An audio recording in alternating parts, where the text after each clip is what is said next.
తీసుకొని వచ్చి దానికి ఏదో గొప్పగా చేసుకుంటూ వస్తారు. ఏం చేసింది కవిత? నేను స్ట్రైట్ గా అడుగుతున్నా. ఈ అమరుల కుటుంబాన్ని పరామర్శించిందా? ఈ అమరుల కుటుంబాన్ని ఆదుకున్నావా?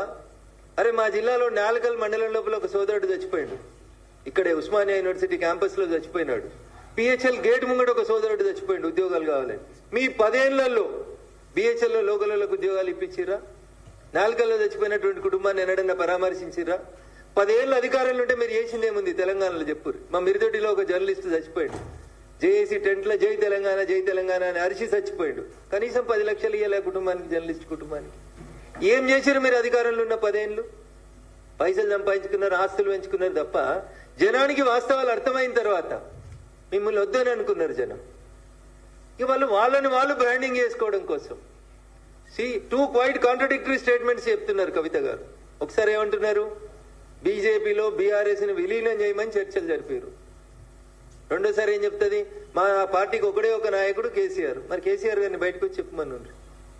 అవును నేను చర్చలు జరిపినా, నేను విలీనం చేద్దాం అనుకుంటున్నా, చెప్పురు అట్లాంటివి ఏమన్నా ఉంటే. మళ్ళీ ఒకసారి ఏమంటుంది, మేము విలీనం చేసుకోవడానికి మేము సిద్ధంగా లేము. టీఆర్ఎస్ పార్టీ పుట్టిన 2001 నుంచి 2 నిమిషాలు మీకు గుర్తు చేస్తాం.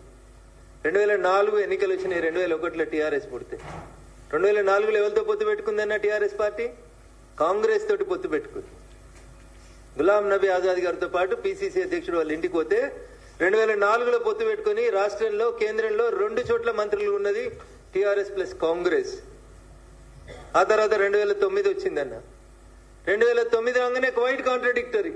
అప్పటిదాకా తిట్టిన సిపిఎం తోటి పొత్తు పెట్టుకున్నారు, సిపిఐతో పొత్తు పెట్టుకున్నారు, తెలుగుదేశం పార్టీతో పొత్తు పెట్టుకున్నారు, మహాకూటమి అని చెప్పి పొత్తు పెట్టుకున్నారు. పొత్తులు మీరే పెట్టుకుంటారు. 2004లో ఒక పొత్తు, 2009లో ఒక పొత్తు, 2014 తెలంగాణ వచ్చింది. ఏం చేసిర్రు? మేము విలీనం చేస్తాం, మాకు దర్శనం ఇస్తే చాలు, మమ్మల్ని కాళ్ళు మొక్కనిస్తే చాలు, మొత్తం కాందాని వస్తామని పోయిర్రా పోలేదా? దండం పెట్టిర్రా పెట్టలేదా? ఫోటోలు దిగిర్రా దిగలేదా? పొత్తులు మీరే పెట్టుకుంటారు, విలీనాలు మీరే చేసుకుంటారు, మీరే ప్రకటనలు చేసుకుంటారు, మీరే ఆలింగనాలు చేసుకుంటారు. పోనీ ఎన్నడన్నా బీజేపీ తోటి మీకు మాకు ఏమైనా పొత్తుందా?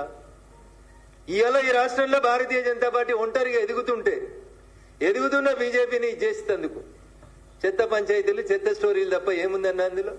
ఎవరు అడిగారు నేను విలీనానికి? ఎవరు అడిగారు నేను పొత్తు పెట్టుకోమని? నీతో పొత్తు పెట్టుకోవాల్సిన అవసరం మాకేముంది?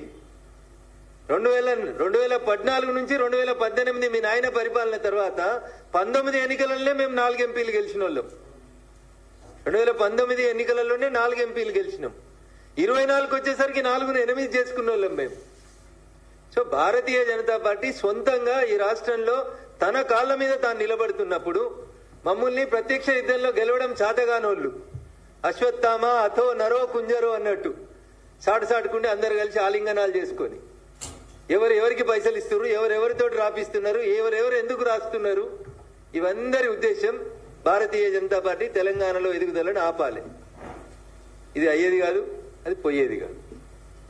మేము చాలా స్పష్టంగా ప్రజల మనసులు గెలుచుకొని ఓట్లకు పోతున్నాం తప్ప మేము పైసల పంచాయతీ చేస్తలేము. మీ దగ్గర మస్తు పైసలు ఉన్నాయి, మస్తు పైసలు ఇచ్చిర్రు.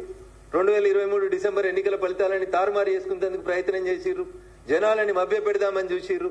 పైసలు గెలిపి ఎప్పుడు కూడా ప్రజలకు సేవ చేసేటోళ్ళు గెలుస్తారు తప్ప పైసలు ఇచ్చేటోళ్ళు కాదు. అందుకని ఈ పొత్తుల పంచాయతీలు, విలీనాల పంచాయతీలు, భారతీయ జనతా పార్టీతో బీఆర్ఎస్ పొత్తు విలీనం ఇట్లాంటి చర్చ ఏ రోజు జరిగిందని నేను అనుకుంటలేను. మా హైకమాండ్ తోటి కూడా ఎవరు జరిగింది చేసిందని కూడా పార్టీ పెద్దల దృష్టిలో అయితే ఎక్కడ లేదు. అయినా నేను ఒకటి అడుగుతాను, ఊకే చిట్ చాట్ ఏందన్నా?